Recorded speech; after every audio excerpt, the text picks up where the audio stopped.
welcome to Delight and Fright. I'm Kat, and above me is the lovely Luna and our guest Colin. So, how was your Hello. week, Luna? Greetings. My week was great. Very, very busy. I actually downloaded a new app. The app that I've been using is called Merlin Bird ID. Shout out to them. They was it's a free app by Cornell, and pretty much the prestigious institution, by the way. And you just like take a picture of a bird, and it tells you what bird it is. It gives you like a bunch of information about it, and you can geo track the bird. Like, oh, I saw this bird here, and everybody else that has the app can say, oh, I can look at all these birds in these areas. So I think it's pretty cool. I've been really enjoying the app. So for all my bird people out there, I don't know. I think So it's cool. you can stalk the black crows that you've been Yeah. watching at Then I've in been, front of your work. yeah. I had a I'm gonna, random duck in my store this week. Come out yeah. about 3 times during the day. And I I mean, can a legit see. duck come in, walking into the shop.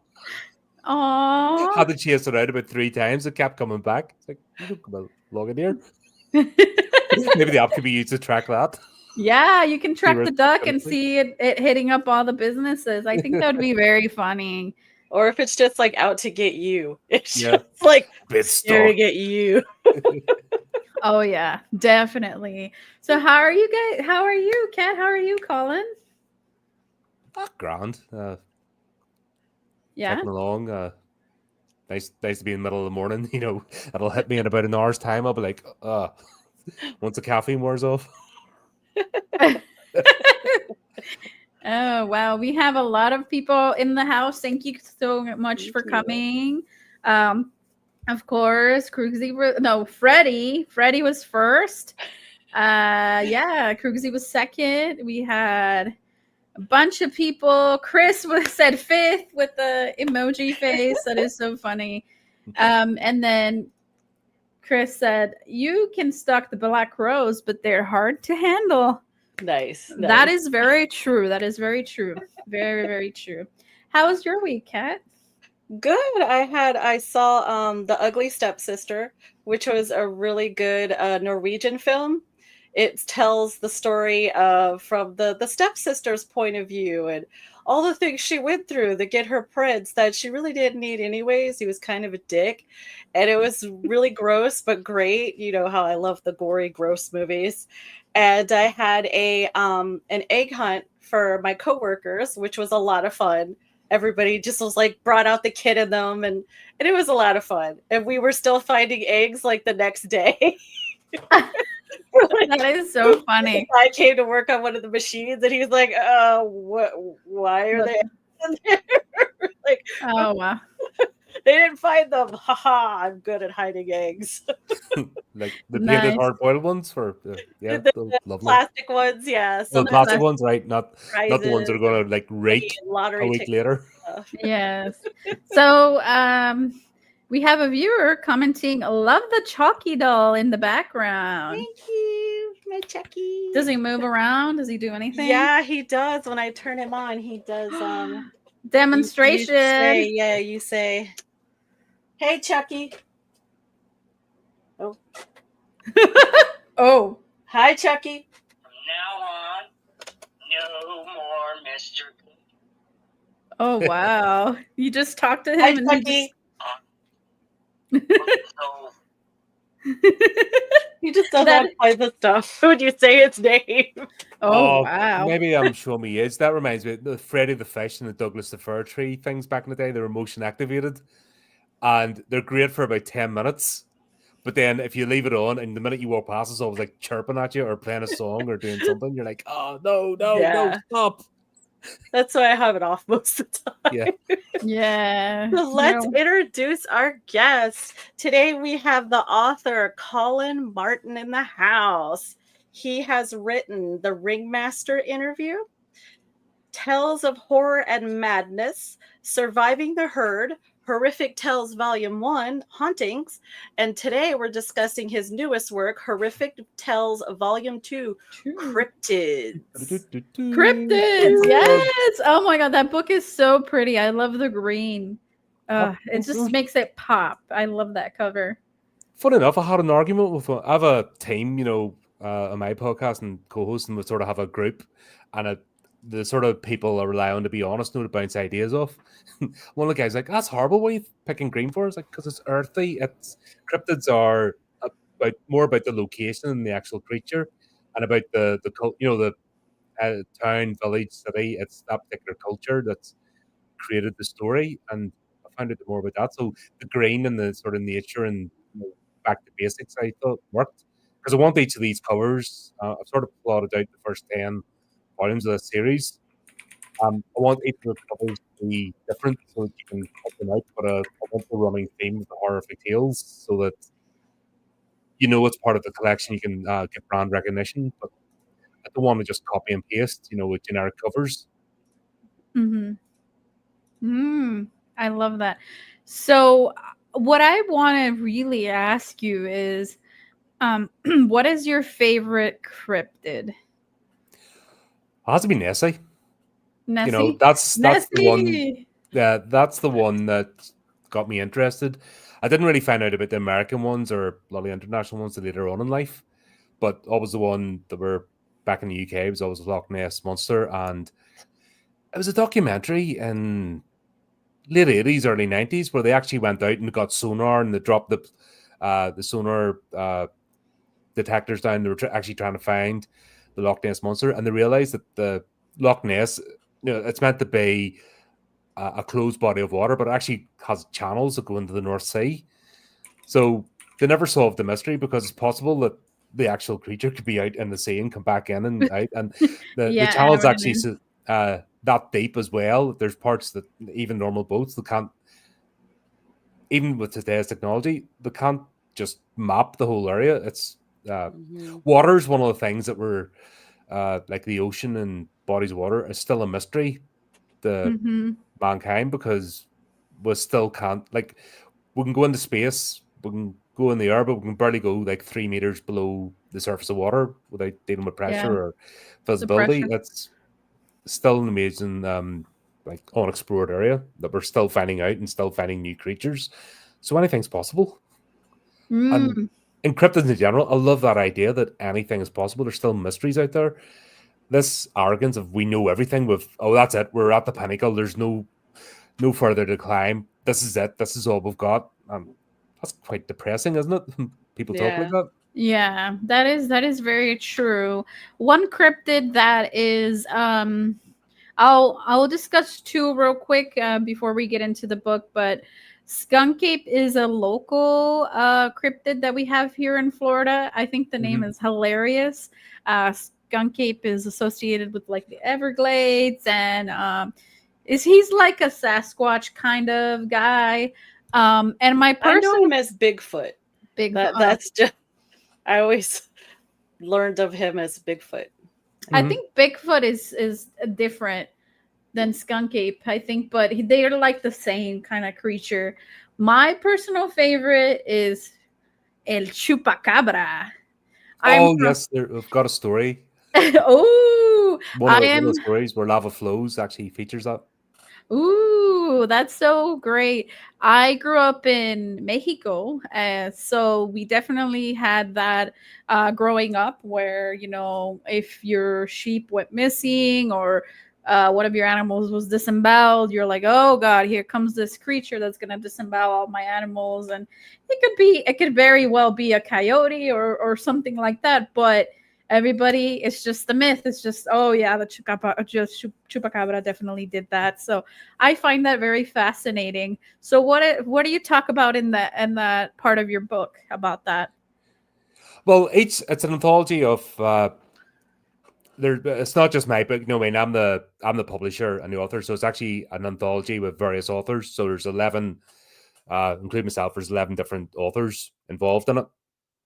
So it takes submissions from independent authors. By the way, submissions are currently open right now for Volume 3, Serial Killers. So any readers out there, all the details are up on the YouTube page, Facebook page, all that kind of stuff. Check it out. Or if you want to subscribe to the email list, get more details, obviously. Ooh. So that's it. Take submissions from authors, and so each one has a different flavor, different theme, different style of writing, and I've been really lucky so far. These are authors obviously been involved with the podcast as well, initially. So the horrific tales segment was actually narrated fiction, still ongoing, still take submissions, but it's the authors that have been involved with the podcast from the very beginning, submitting excerpts from their novels or short stories to be read out. I've kept in touch and have brought a lot back, and a lot of returning faces, people who might not have spoken to for like over a year or 2 years, are popping back in, so they're still keeping in touch.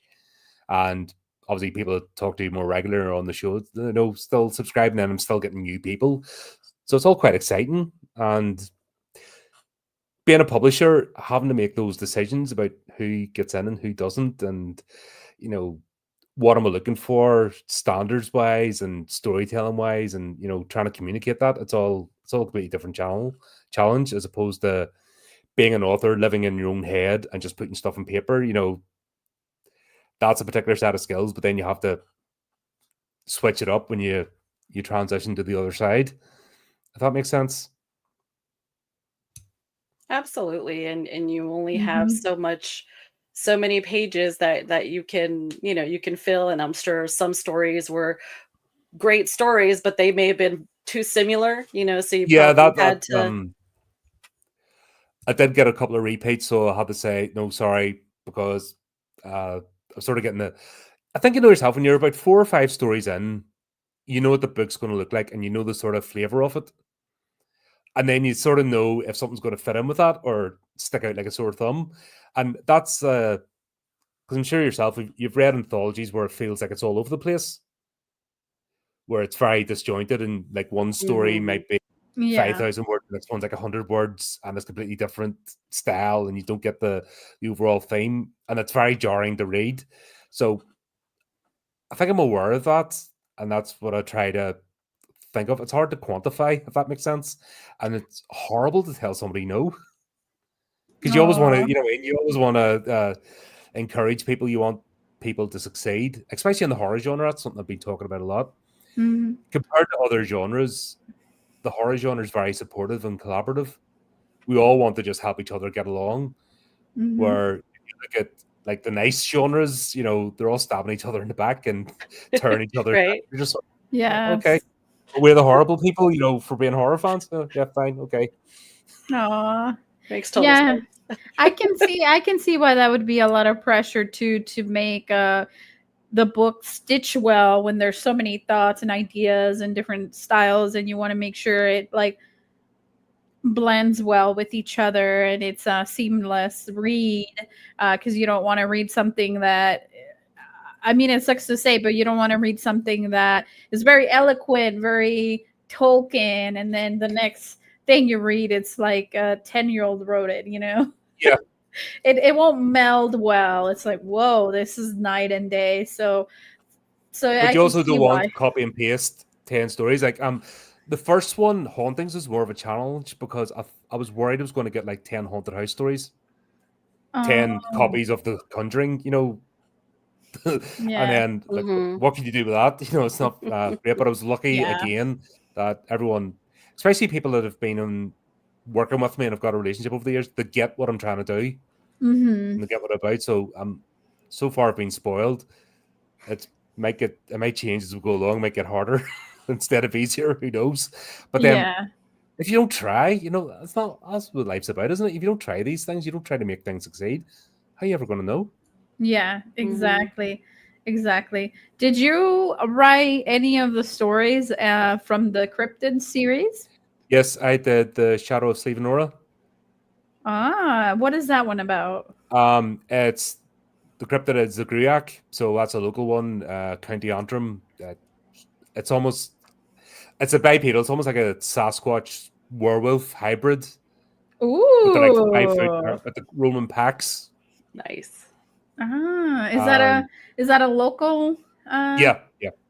Oh, I've never heard of it. Me There's neither. loads. That's one thing I've discovered is there's absolutely loads of stories. Everyone knows the main ones. Everyone knows Mothman, Sasquatch, Loch Ness Mhm. Monster. Do you know Chupacabra. that's yeah? But that's even you know what I mean. Unless you're in the region, Yeah, and you know it's what I mean. very That's regional, very yeah. very regional, and everybody knows Nessie because Yep. Nessie is Nessie. So But what I'm looking for with all this is I'm trying to. I'm sick of this homogenization.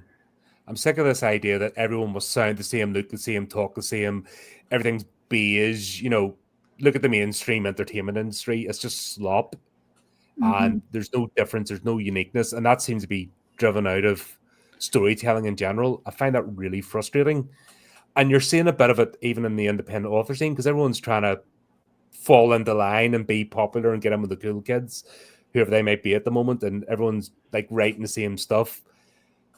Look at Earp. I always say if you want to see business, look at an airport, bookstore, or a supermarket. There's all the New York bestsellers. You can't tell one from the other. It's all the same writing, the same prose. It's out of the same machine. That's terrible. That's killing people's imagination. yeah, So I want local stories. I want the lesser heard ones. I want something that'll go, oh, I didn't realize that existed. Then if you want, you can look more into it. You can look at the culture. You can, you get exposed to something new, and that's always a good thing. yeah. You're always expanding yourself. You're always learning, and I feel at the moment we are in a creatively bankrupt era all across entertainment, and I think it's up to us as independents. Should it be? We're not the Saturday night interviews. The talk shows like that. That's an example of business. It's the same 10-minute snippet, the same 3 lines are said. Mhm. You can't tell the difference between one interview and another. They're all saying the same lines. I think people are fed up with that. And that's why, for example, these platforms like YouTube, etc., because we can go deep diving and have random conversations, you get a bit of a flavor. And you might ask me, I'm not going on these interviews at the moment and saying exactly the same thing because everyone's different. We'll have different conversations. We'll bounce off each other different ways. And I think that's more interesting, isn't it? Than just, oh, here's my 10 lines. I'm going to say that each time. That's done. That feels like work, a job, just not being a creator. Mhm. Yeah. Absolutely. What do you find yourself looking for more? Damn it, Chucky. All right, Chucky. Okay. We did not say your name, Chucky. Yeah, shut up. Season 1 of your show was terrible. No. Shut up. Get back in the corner. Turn off there, Chucky. Your movies were good. If you turned him off and he starts talking again, I'm literally gonna You're done. freak You're out. out of here. I'm ending the On podcast. the cross. I'm calling the police. I'm like, yeah. Ooh. Oh man.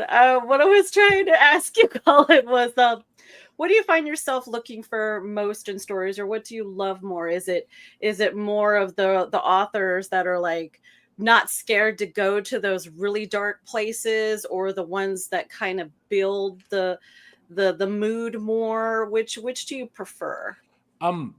Storytelling, it has to be a good story. It has to get me invested. I find this is another problem with elements coming into horror, like tourists. They're wanting to sanitize the genre. I'm not into extreme horror because I think that's a trite term and it's boring and it's just it's like torture porn back in the 2000s. Shock for shock's sake. I don't think that's interesting, and people try. I totally agree with you, Colin. 1000%. I'm like, give me something good. I like more of like like psychological thrillers that get me thinking, that get me something that gets me invested in thinking. Because like if I just watch someone get like ripped into a million pieces, I'm like, eh. But then again, there are, I'll use some French horror movies are fantastic, like the original Martyrs before it was sanitized with a dopey remake. Inside is another one. Those movies are brutal and there's a brutality to them, but they have a purpose. There's a story, the reason for the brutality. The original Speak No Evil, the Dutch version, had a brutality to it. And when it came down to it, that was, it did not apologize. I'm tired of horror creators and horror fans feeling like they have to apologize for the genre. And we need to stop this. It's normies will never get us. We'll always be the outcasts, so stop trying to fit in with them. Yeah. But that doesn't excuse you. It doesn't give an excuse for telling a bad story. You see what's it like a lot of splatterpunk. Obviously there's good people, good writers, and they just happen to have a particular genre. But we see so much of this trade coming out just because of the bandwagon. Oh, this is popular at the moment. I'll just throw something together, and if it has a bit of gore and stabbings or a bit of blood in it, oh, that's horror, isn't it?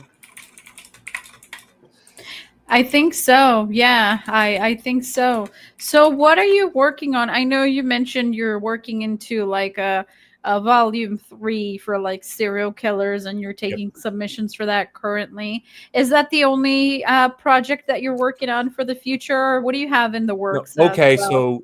so one of my co-hosts and an author, Dale Gibson, I'm working with her. We're going to release her first anthology, publish it under Horrific Publishing. So that's what we're working on. She is writing a biography for a independent filmmaker called Guerrilla Metropolitana. So sort of she's working on that. That's going to be towards the end of the year. So that's basically the whole.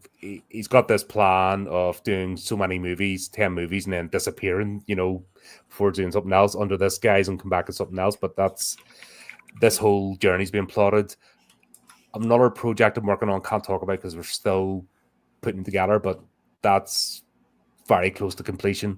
I'm looking forward to announcing that one. Actually, it's going to be a lot of fun. I'm working on my own stuff. I'm always jotting down things, but this is kind of the Horrific Tales anthologies have taken priority at the moment. So it's about establishing the brand. It's about getting the regular publications out, because you know what it is. I don't want it to be a flash in the pan. Oh, he appeared, did one or two, then just never heard from him again. So I'm trying to get this. If I can get 4 or 5 publications out this year of the Horrific Tales anthologies, that'll be fantastic. So that the brand's established, people know it's not a pipe dream. It's a legitimate concern that if you want to get invested in the series, it's going to continue, not just drop off a cliff. Yeah, that makes complete sense. Kat, a quick question for you before we move on, because now that Chucky's like starting to creep me out, where did you buy him? I got him at Halloween Horror Nights. Oh, He's the popcorn. he's the popcorn bucket. Yeah. Oh my god! I had to show one of my viewers. His head opens up. Oh, and I just put like random horror movies I want to watch in here, and then I pull one and I watch it. Oh, that's such a good idea. I like that. Well, I'm like not sure what I want to watch. I have like my list of movies that I want to watch, but there's just not enough time. Yeah, you just pick a random one. Oh, that's such a good idea. I wanna do that maybe one of these nights for a movie night. I can just go, ooh, random. Every other Sunday, myself and Flea, we cover horror anime, and we spin a wheel. So we've got like this whole list of about 40 movies we've still to watch in series. Nice. So all we do is we put it in the wheel, just spin it. Okay, that's what we're doing next. Because we'd be spending about an hour after each stream. What are we watching next? What about this one? What about this one? What about that one? We're spending longer off camera trying to decide what the next thing we're going to watch is. So yeah, we've got a wheel now. It all gets copied and pasted in. Boom, right, done. That's what we're doing. So we have a comment. That's a good idea for the Chucky Cat. Yeah, absolutely. I think that's a great, fantastic idea. So where can people find your book, Colin, if they're very interested in reading about the cryptids? Amazon, Lulu. I think it's in Waterstones. I'm working on getting it into Barnes and Noble. Funny enough, today I spent getting in touch with big wholesalers. Buy my book. Would you put it in shelves, please? So I'm trying to expand the reach, but obviously Amazon, it's Lulu are the main ones. Mm-hmm. I'd see the amount of blockages. They hide obviously they don't want people like me ringing them all the time, but companies hide their procurement departments because they don't want me ringing them, or people people reaching out. it's that whole not what you know, who you know sort of thing. So I was trying to break through those sort of barriers and just I see. it's okay doing stuff digitally. The only reason I'm still interested in doing this because I can create a physical copy. I'm all about manifesting something, you know, an idea into reality and being a physical product. And I think we'll need to go back. We see it happening with DVD and Blu-rays and 4K restoration, go back to physical media. I think people are fed up with digital. You know, it's sort of, it has its place, but replace it just being the only thing. I think people are missing that sort of physicality. So I'm very keen to have books and shelves again, old school. Mhm. But when I see the authors all get a copy that contribute, that's part of the agreement. And when you see authors actually opening them, doing their posts and videos and that, and I don't think they're faking it. They seem genuinely happy they've got a physical book as opposed to here's a digital copy, I'll email to you, you know, a PDF. That seems very Mhm. impersonal, doesn't it? Yeah. So but there's it's something about are you doing print to order, or are you like ordering a mass amount of books and well, that's then what I'm trying to right. So it's print on demand. So you just order. yeah. They do all their bits in the background. So that's Amazon and Lulu. I'm working at the moment to get actually physically into stores. So that's where I'm contacting the wholesalers, and that's a whole process. Yeah. I know it's like every author's dream to like be in a bookstore, but at least in the States here, it's everybody buys their books on Amazon. You know, Mm. if It's it so easy. that's where we research, that's where we look and okay, this author wrote this, they wrote this as well. We look at Goodreads and look at all the reviews of stuff and what people like. The last time I went into a bookstore and I love the bookstore and I Mhm. subscribe to my Books a Million discount plan or whatever. The last time I just picked up a book on a whim has been months. While I purchase something from Amazon probably once a week, a book or something. Oh yeah, well that's So, the options are there. I you know, just it's rough to get into the bookstores here. Like I was working with a bunch of other authors and pretty much they were telling you how to get published and things like that. And it's just it's really rough unless you have one of those major publishers, unless you've already, you know, been successful, then they're not going to freaking put them in there and they're not listening. There's no like, you can't just send in a manuscript or something unsolicited. It'll just get shredded. no, It's you have just, to go through the wholesaler it's and the sad. suppliers. Hmm.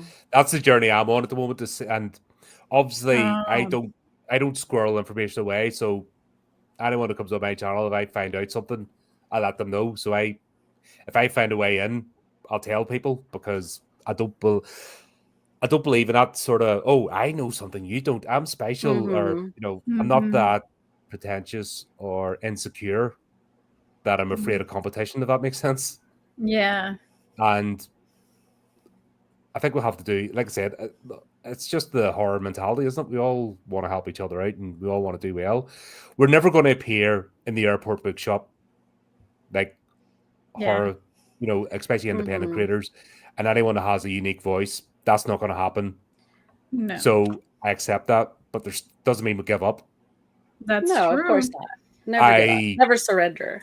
yeah, I don't. I hear people with that sort of defeatist attitude. Oh, the mainstream. Oh, that's all we've got. Oh, why should we bother? It's like, well, why even trying? If you've got that mentality of failure, that you're not going to, oh, everything's stacked against you, you're not going to go anywhere. Are you even going to bother trying? You're going to go in with a half-hearted attitude. So I'm all about pushing, trying to get as much as I can. Yeah, I don't know if I'm going to succeed or not, but I'll end up somewhere. Who knows what? Yeah. By going along one trajectory and having a focus, you don't know what else is going to open up to you. And if you don't try, then why bother? If you're not going to commit wholly, and if you don't want your thing to succeed, even like you know, put myself out here to go on podcasts and talk and like to yourselves. We never met before until like 40 minutes ago. This could have been a horrible Yeah. experience. You might not like me. I might not like you. You know, that's the dice you roll, isn't it, when you do these things? But if you're not prepared to do it, and this is a conversation I have with authors as well, because a lot of people think I just have to write and I just have to put it on the website and everything else will be taken care of. Well, I'm sorry, that's only the beginning of the journey. To be Mhm. a creator, especially one that an independent creator doesn't have a big publisher behind them, you have to promote. You have to actually put yourself out there. You have to talk to people. And if you're not prepared to do that, then don't be disappointed when you get absolutely no traction. Yeah, I think the most important thing that I've learned from this journey is networking. Goodness gracious, the networking that you can do. I mean, we interviewed a prestigious film director from I believe it was Wales, was it, Kat? I think so. So, and we were like, we were coordinating and doing all these things, and so many people that we've definitely networked with and were able to do. We did a collab with Dark Horse Comics. We've done some great stuff, but that wasn't because we just sat there and said, oh, somebody will find us. We went out there, and Kat was always busting her ass, messaging people, come check out us, come check out us.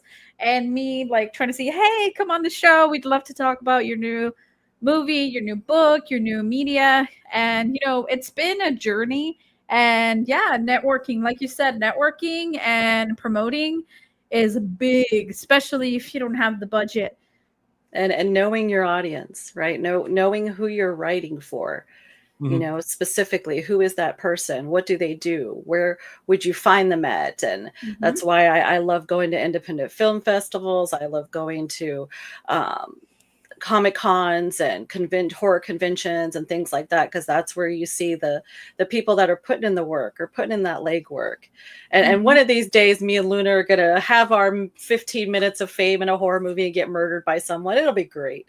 You know? Yeah, every time we have a director or like a producer or something, we're like, well, you know, if you need some 2 actresses, we'd love to fly out and work on your next movie. So one of these days it'll happen. We're still waiting. Is there another flipping Gator movie coming out this year set in Florida? I think so, probably. I saw the trailer for it. I know they're talking about doing Crawl 2. I'm like, oh my God, why? Yeah, there's a lot of weird movies coming out of Florida, but this is a really weird place. Well, I love watching, when I'm not watching horror, it's my sort of palate cleansers to watch Animal Sanctuary videos. So I watch a lot based in Florida, if that makes sense, because I couldn't survive in Florida. I would die. It's because tough. I want to pet the puppy. And I don't care if it's got scales or teeth. I'm going to pet the puppy, and it's going to take me under the water. We lose a lot of joggers. They hear something down in the water, and they go and look. And then and they slip in, and Gator gets them. Oh, well, it was actually there. 2006. It was based. Did an exchange. It was based in Camp Landon, if you know there. So back in the day, so I've been there and I've seen the gators up close, and it's like, oh right, okay. I was just warned by instructors, like, stay away from there. I'm like, but I want to pet it. I want to feel its scales. Yeah. No. And once it starts doing that barrel roll, you're just screwed. Yeah, you're losing bits, aren't you?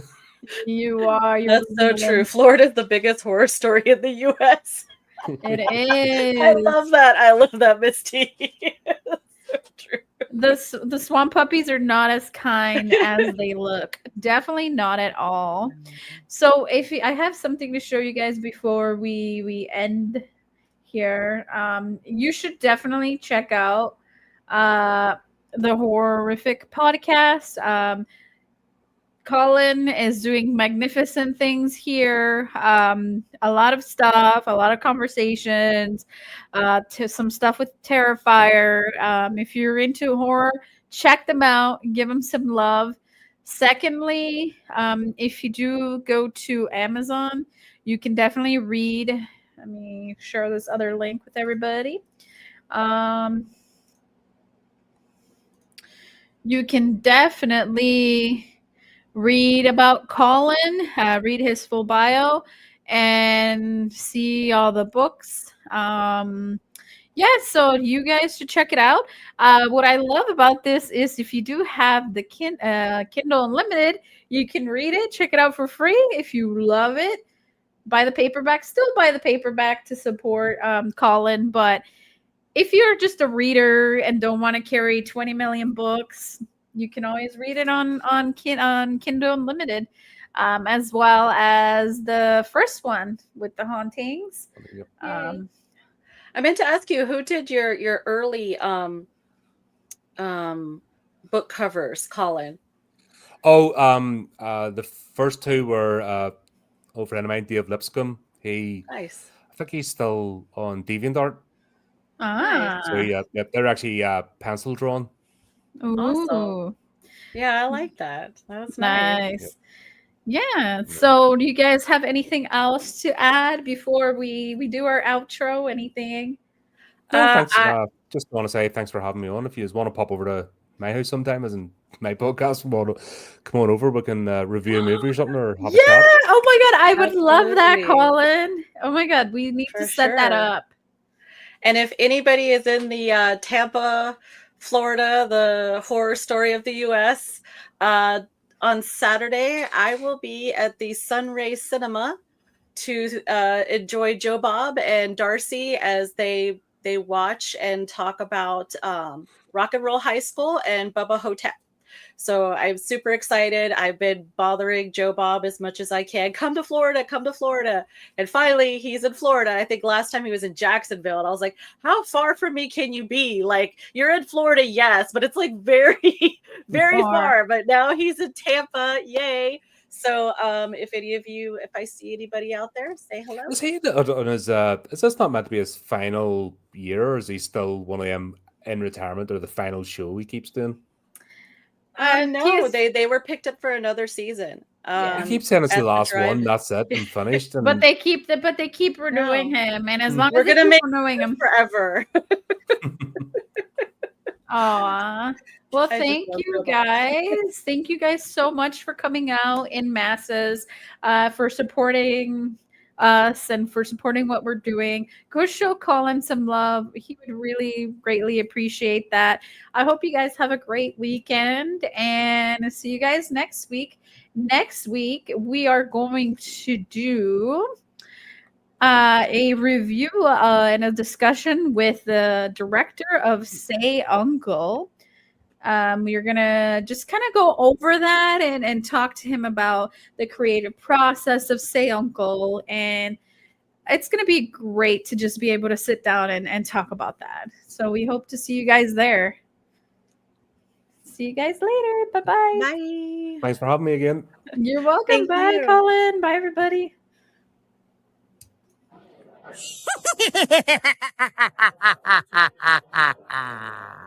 Hello, boils and ghouls. It's your old pal, John Kassir, the voice of the Crypt Keeper. And I want to thank you for listening to Delight and Fright with your hosts, Luna and Cat, a podcast for outcasts.